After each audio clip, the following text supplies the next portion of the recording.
The room went deathly quiet the moment Mark's voice cut through the chatter, his words sharp and cruel.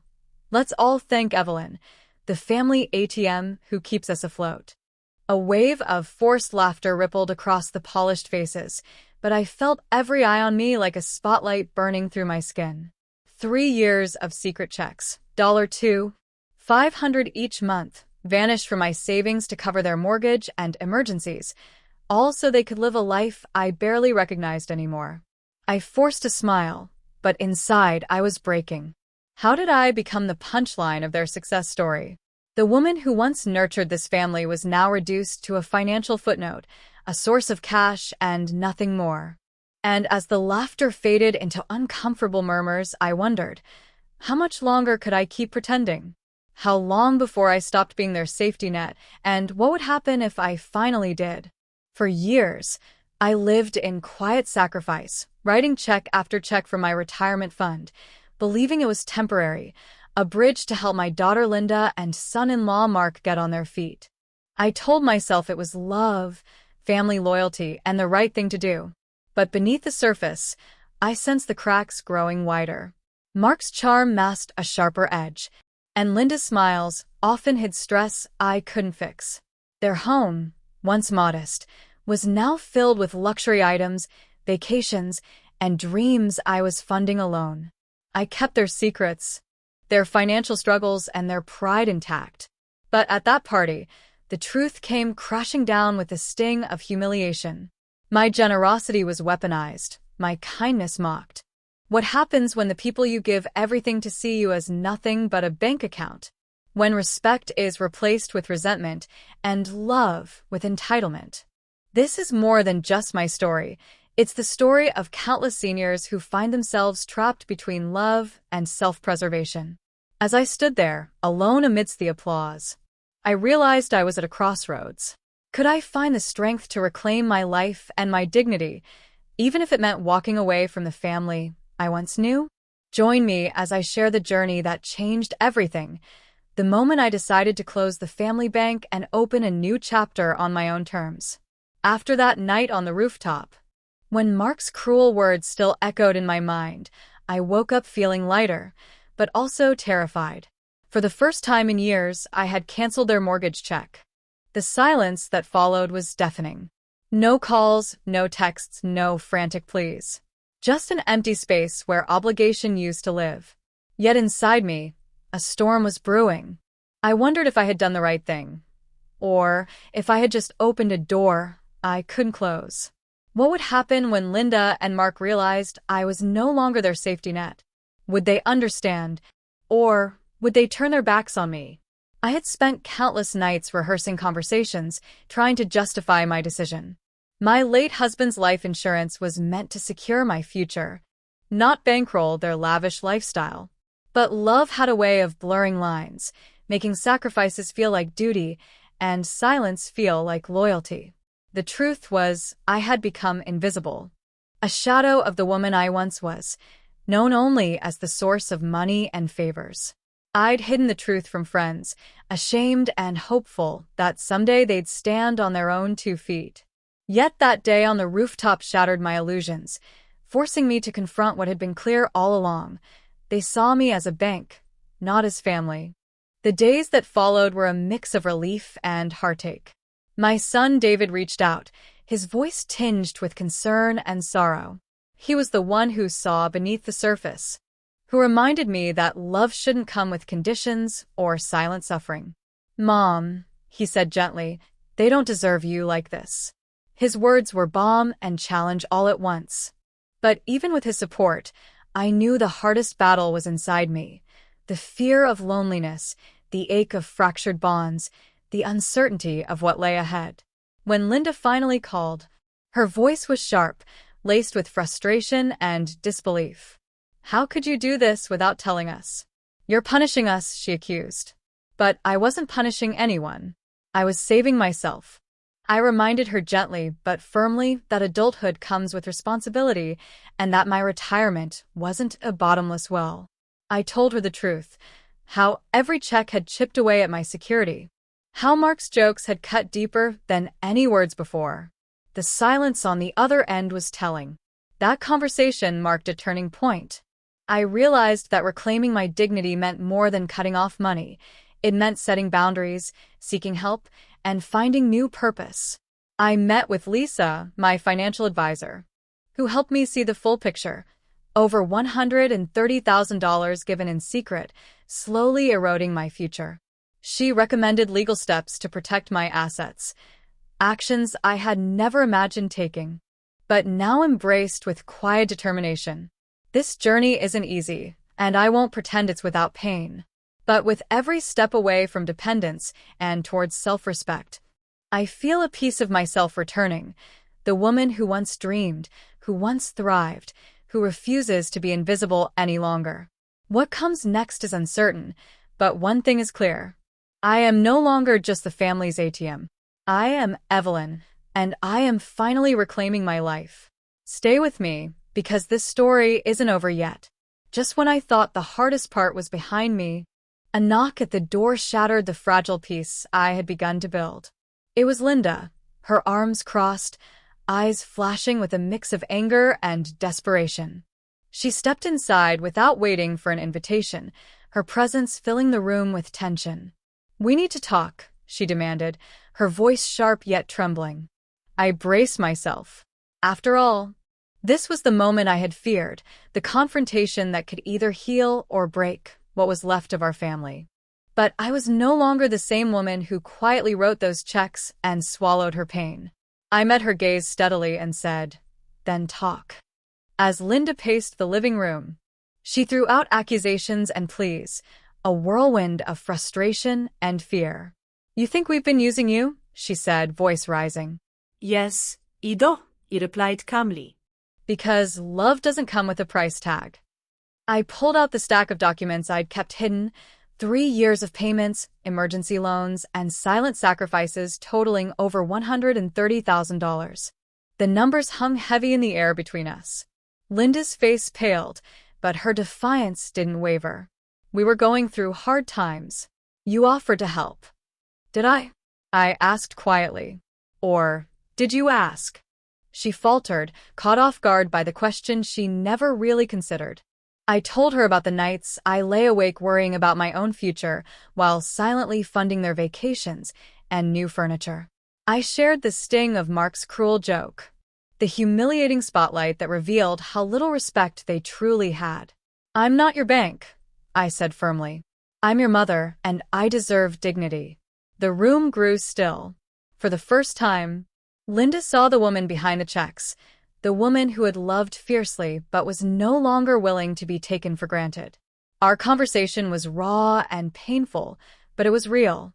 It marked a turning point, a painful yet necessary reckoning with truth.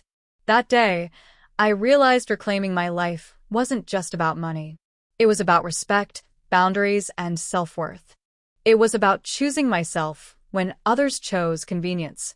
As Linda left, I stood by the window, watching her disappear down the driveway. Knowing this was just the beginning of a new chapter, one where I no longer let love come at the cost of my own soul. What happens next? Only time will tell, but I'm ready to face it on my terms. The weeks that followed that tense conversation with Linda were some of the loneliest I've ever faced, yet also the most clarifying. The silence in the house was a stark contrast to the storm of emotions swirling inside me. No calls, no visits, just the quiet hum of my own thoughts. It was during these moments that I realized how much I had lost myself in trying to hold my family together with my financial support. But as painful as it was, the distance gave me the space to breathe, to think, and most importantly, to begin healing. I reached out to Lisa, my financial advisor, and together we began crafting a plan, not just to protect my savings but to rebuild my sense of security and peace. She introduced me to Patricia, an elder law attorney who spoke plainly about the reality many seniors face, being taken advantage of by those closest to them. It was uncomfortable to admit, but I knew deep down I needed this protection, not just for my money, but for my dignity. With Patricia's guidance, I put my house into a trust, limiting access to my finances and ensuring my wishes would be respected. I created powers of attorney that excluded Linda and Mark, which felt like drawing a line in the sand I never thought I'd have to set. But this wasn't about punishment. It was about survival and self-respect. The hardest part was accepting that love and family don't always mean unconditional trust or gratitude. Sometimes they come with strings, and it's up to us to cut them before they strangle us. Finding new purpose became my lifeline. I threw myself into the community garden project I had long dreamed of joining. Among the bright green leaves and fragrant herbs, I found a new kind of family, one built on shared passion, respect, and genuine kindness.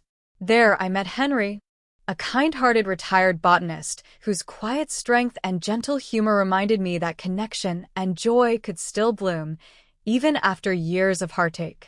Our friendship grew slowly, like the lavender and rosemary we tended together, offering comfort and companionship that felt real and healing. One afternoon, as we stood side by side among the blossoming plants, I felt a calm I hadn't known in years. The garden wasn't just a project, it was a symbol of my own growth, resilience, and renewal. I was no longer defined by the sacrifices I'd made or the debts they owed me. I was Evelyn, the woman who chose herself, who reclaimed her life from the shadows of exploitation and stepped boldly into the light. This new chapter was just beginning, and for the first time in a long time, I was truly hopeful. What would the future hold? I didn't know.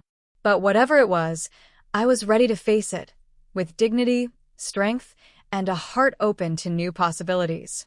Months passed since I took control of my life, and the echoes of that painful family confrontation still lingered in my mind, but they no longer held power over me.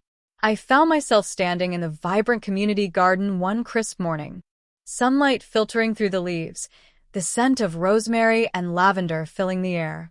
This garden had become my sanctuary, a place where I was more than just a paycheck or a forgotten name. I was Evelyn, a woman reclaiming her joy and purpose. Henry, my quiet companion and fellow gardener, smiled warmly as we tended the herbs side by side. Our friendship, blossoming like the plants around us, was a balm for the wounds left by years of betrayal and neglect. The past wasn't easy to forget. I still felt the sting of Mark's cruel joke at the promotion party, the weight of the $130,000 I'd given them without acknowledgement, and the cold silences that followed my decision to stop the financial support. Yet, I realized that true dignity isn't found in endless giving or silent suffering, it's in knowing when to say enough. I was no longer the family's bank, their safety net, or their punchline. I was a woman who had learned to stand firm, who had drawn boundaries not out of bitterness, but out of self-respect. My son David became a steady source of comfort, visiting often with his daughter Sophie. Those visits reminded me of what family could be, a relationship based on love, respect, and genuine connection, not transactions and expectations. Linda and Mark, meanwhile, had downsized their lifestyle, perhaps finally facing the realities I had long seen. Our conversations were cautious, sometimes strained, but at least they were honest. It wasn't the close bond one once dreamed of, but it was real, and that was enough for now. One evening, as Henry and I walked toward a local jazz club, the city lights twinkling around us, I felt a profound sense of peace. Life had taken me on a journey I never expected, a journey from sacrifice and silence to strength and self-discovery. The bank of Evelyn was closed, but Evelyn herself was flourishing. I had weathered the storm, and with each new day, I grew stronger, wiser, and more grateful for the life I was creating on my own terms. What lies ahead is uncertain, but I face it with a heart unburdened and a spirit ready to embrace whatever comes. This is more than a story about money or family. It's a testament to the power of standing up for yourself, finding your voice, and choosing dignity above all else. And I hope that, in sharing my journey, others will find the courage to do the same.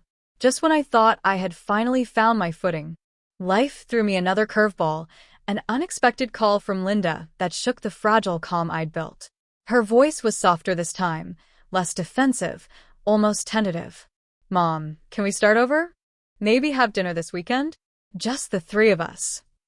My heart skipped, caught between hope and caution. After all the hurt, the betrayal, and the boundaries set, was this an olive branch or another trap? I had learned to listen carefully to what was said, and what was left unsaid. That invitation stirred memories of countless dinners where laughter masked tension and smiles hid unspoken resentments. I remembered the long nights spent worrying about my dwindling savings while they indulged in luxuries I helped pay for. But I also remembered the woman I had become, the woman who had learned to say no, to protect herself, and to cherish her own worth. Could I let the past fade enough to give this a chance? Or was this just another attempt to reopen wounds and reclaim what they had lost? The weeks leading to that dinner were filled with restless nights and conversations with my son David, who urged me to be cautious but open. "Mom, you deserve peace," he said gently, "but sometimes healing starts with a conversation." So I agreed, not out of naivety, but from a place of strength and curiosity. I wanted to see if the family I once knew could emerge from the shadows of greed and pain. That evening, as I stepped into their home, the same home whose mortgage I had carried for years, I felt a strange mix of emotions: vulnerability, resolve, and a flicker of hope. Linda had set the table with care, soft lighting casting a warm glow, a contrast to the cold silences we'd shared. Mark's charm was there too, but I watched closely for the cracks beneath the surface. As we ate, the conversation danced around safe topics, family news, community events, but beneath it all, I sensed the delicate dance of trying to rebuild trust. Then came the moment that made me realize this dinner was more than a simple gesture. Mark pulled out a folder filled with spreadsheets and financial plans, laying out a new family support proposal. My heart sank. Was this dinner an attempt to renegotiate my role as the family's financial backbone? I looked at them both calmly and said, "I've already given more than I ever planned to. I'm not a bank, and I'm certainly not a backup plan." Their faces faltered, the charm slipping away. This dinner wasn't about reconciliation, it was about control. But this time I was ready. I stood my ground with quiet confidence, knowing that my worth wasn't tied to their approval or their needs. The road ahead would still be complicated, but for the first time, I wasn't walking it alone or in silence. This was my story, my fight, and my freedom, and I invite you to follow along as I navigate what comes next with courage and heart. The moment I closed the door behind Linda and Mark that night, a wave of exhaustion and relief washed over me. Their faces, once filled with charm and false sincerity, were now etched with frustration and desperation. I knew this confrontation wasn't the end. It was just another chapter in a long, painful story. But as I leaned against the door, steadying my breath, I felt something I hadn't in years, a quiet strength rising from within. I was no longer the woman who silently sacrificed everything, hoping for gratitude that never came. I was Evelyn, the woman who had drawn firm boundaries, who refused to be diminished by those she loved. And that made all the difference. The days that followed were filled with a cold silence from Linda and Mark, a silence heavier than any argument. They needed time to regroup, to plan their next move, I was sure. But I used that silence to rebuild myself. I poured my energy into the community garden, where the earth beneath my fingers felt real and grounding. Every seed planted was a small act of hope, every sprout a reminder that life could grow again, even after the harshest winters. Henry, with his quiet understanding and steady presence, became more than a friend. He was a symbol of the new connections I was forging, connections built on respect and mutual care. But the battle wasn't just external, it was deeply personal. I grappled with feelings of loneliness and betrayal, questioning if I had done the right thing by cutting off the financial support. Yet, each time doubt crept in, I reminded myself why I made that choice: to protect my future, my dignity, and my peace. I reached out to Patricia, the elder law attorney, who helped me navigate the legal steps needed to safeguard my assets. With her guidance, I established a trust, ensuring that my home and savings were shielded from further exploitation. It felt like reclaiming a piece of myself I thought I had lost forever. Through it all, my son David stood by me, his visits a balm to my weary heart. He understood the complexities of family love and the courage it took to stand up for oneself. His daughter Sophie brought light and laughter back into my home, reminding me that family could be more than obligation, it could be joy. As I sit here now, reflecting on this journey, I realize that closing the bank of Evelyn wasn't an end. It was a beginning. A beginning of self-respect, healing, and rediscovery. The road ahead is uncertain, filled with challenges I'm ready to face with open eyes and a resilient heart. And as I share this story with you, I hope it inspires those who feel trapped by family expectations to find their own strength, to know that it's never too late to choose yourself. The evening air was crisp as I stepped out into the fading light, the city's skyline glowing softly in the distance, a quiet reminder of the life I had once poured so much into supporting. But tonight, standing beside Henry in the community garden we had nurtured together, I felt something I hadn't in years, a deep, unshakable peace. The garden was thriving, lavender, rosemary, and mint weaving a tapestry of color and scent that drew butterflies and bees, a living symbol of my own resilience and growth. For so long, I had been defined by what I gave to others, by the checks I wrote, the emergencies I covered, the sacrifices I made to keep my daughter Linda and son-in-law Mark afloat. But now, as I breathed in the fragrant air, I knew that story had changed. The bank of Evelyn was closed, and Evelyn herself was flourishing. It hadn't been an easy journey. The wounds from Mark's humiliating joke, the crushing weight of more than $130,000 quietly given away, and the cold silences that followed my decision to reclaim my finances, they all left scars. But those scars told a story of strength, not defeat.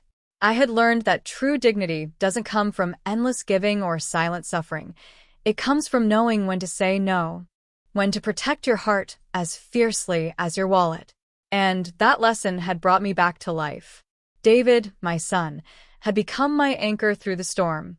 His steady presence and the joyful visits from his daughter Sophie reminded me what family could be, a bond not measured in dollars, but in love and respect. Linda and Mark had downsized, facing the reality I had long seen, and while our conversations remained cautious, there was a new honesty between us. It wasn't perfect, but it was real, and for the first time in a long time, that felt enough. As Henry and I walked toward the glow of the local jazz club, the soft strains of music mingling with the night air, I felt ready for whatever lay ahead. The road was still uncertain, but I faced it with a heart unburdened and a spirit unbroken. This was more than a story about money or family. It was a testament to the power of standing up for yourself, of reclaiming your voice, and choosing dignity above all else. And as I share this journey with you, I hope it inspires others to find their own strength, to close the doors that no longer serve them, and to open new ones filled with hope and self-respect. Because sometimes the bravest thing we can do is choose ourselves, and in that choice, we find the freedom to truly flourish. The night I closed the door behind Linda and Mark, their faces etched with frustration and false charm, I felt a wave of exhaustion and something else, an unexpected surge of strength. For years, I had been their silent provider, the unseen bank behind their lifestyle, the woman who gave without question and sacrificed without recognition. But that evening, standing alone in the quiet of my home, I realized I was no longer willing to be invisible, no longer willing to let my love be taken for granted. I was Evelyn, a woman reclaiming her dignity and her future. And that made all the difference. The road ahead was uncertain, shadowed with challenges I hadn't anticipated, but I was ready to face it head-on. In the days that followed, silence replaced the frantic calls and urgent demands I had grown accustomed to. The absence was heavy, yet strangely liberating. I channeled my energy into the community garden, my sanctuary, where each seed I planted was a small act of hope, each sprout a testament to resilience. Henry, the retired botanist with a gentle smile and a quiet understanding, became my companion in this journey of renewal. Our friendship blossomed slowly, mirroring the herbs and flowers we tended with care, reminding me that life could still bloom, even after years of neglect and hardship. Yet the battle was not just external. Inside, I wrestled with loneliness, betrayal, and the haunting question of whether I had done the right thing.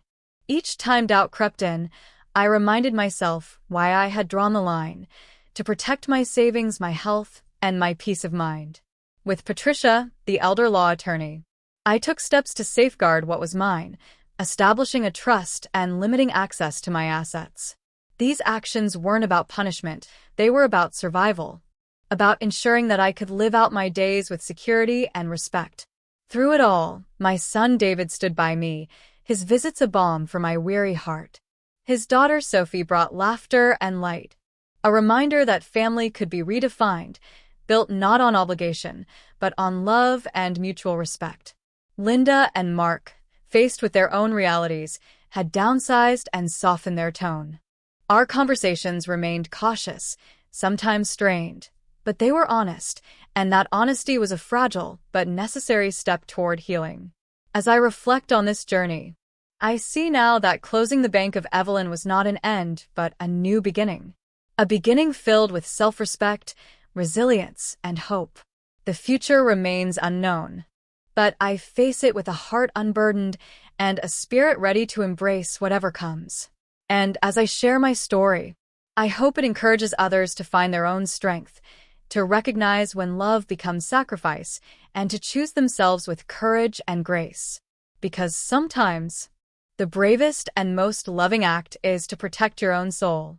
The first time I truly felt free in years was the morning I walked through the gates of the community garden, sunlight warming my face, the scent of fresh earth and blooming herbs filling the air. For so long, I had been tethered to a life of quiet sacrifice, writing check after check to support my daughter Linda and son-in-law Mark, hoping my generosity would someday be appreciated, never imagining it would be met with disdain and disrespect. But here, among the rows of lavender, thyme, and rosemary, I found something different: purpose, joy, and a sense of belonging that had nothing to do with money or obligation. As I knelt to tend a cluster of mint leaves, Henry, the gentle botanist I had grown close to, smiled beside me, a reminder that new friendships and new chapters were still possible, even after years of heartache. It wasn't an easy road to this moment. The humiliation of Mark's cruel joke at his promotion party still haunted me, the spotlight shining on me not as a proud mother-in-law, but as the family ATM. The knowledge that I had given over $130,000 from my retirement savings in secret to support a lifestyle that wasn't mine weighed heavily on my heart. But those experiences taught me a vital lesson. True dignity comes from knowing when to say no, from setting boundaries that protect not just your finances, but your soul. My son David became my anchor throughout this journey, his steady love and the laughter of his daughter Sophie, reminding me what family could truly be. Linda and Mark had downsized, finally facing the realities I had long seen but was too kind to confront. Our conversations, though cautious, began to hold a new honesty, a fragile step toward healing what had been broken. Walking home from the garden one evening, the soft notes of a jazz club nearby called to me, and Henry took my hand with a quiet promise of companionship. As the music wrapped around us, I realized that closing the bank of Evelyn wasn't an ending, it was a beginning. I had reclaimed my life, my self-respect, and my joy. The future was uncertain, yes, but I was ready to face it with an open heart and unwavering strength. And as I share my story with you, I hope it inspires others to find their own courage, to close the doors that no longer serve them, and to open new ones filled with hope, love, and dignity. Because sometimes, the most courageous thing we can do is choose ourselves, and in doing so, we find the freedom to truly flourish.